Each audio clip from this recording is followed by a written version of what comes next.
has happened. Yeah. Steve Yzerman made, I don't know, 15 moves already since he's been there in Tampa. I saw him at the prospects camp. But how much do you guys talk or joke around about things, or are you still close with him? I talked a lot to him in the first. I think Jimmy and I both talked a lot to him the first couple of weeks in July as he was going through the process of free agent signings. And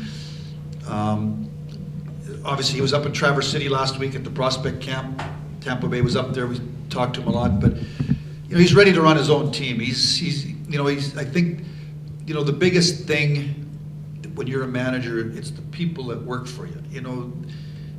On November the 5th, there's going to be 100 games around the world between Europe, between college, between major, junior, American League, national, the NHL.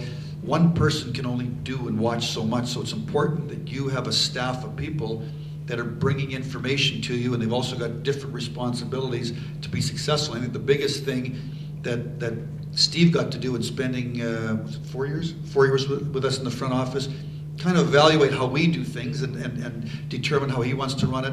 At the same time, by being involved in our front office, running Canada in the National World Championships, running Canada in the Olympics, he talked to agents, he talked to coaches, he's talked to hockey people out there, and he's in the process of putting his organization together. He took Pat Verbeek with him. He's now hired Al Murray as his chief amateur scout. He hired a guy out of Montreal who was the assistant, was it Julian, is it Brisebois, as his assistant manager. So he's in the process of putting his organization together.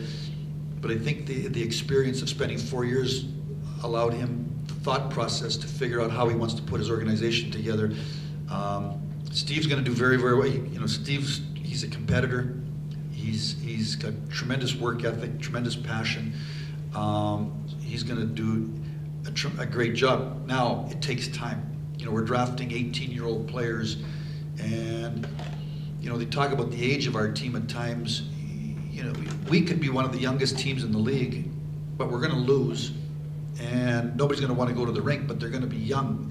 The object is to try to win, and to win, to put 18 and 19-year-old players in the NHL, other than Sidney Crosby and Joe Sakic and Steve Yzerman and Mario Lemieux, there's some special kids out there, but most of them need that process to learn how to play so that when they do come in, they can be part of the solution rather than part of the problem. So I think that, in Steve's case, he's kind of watched all that, and he's in the process of building an organization.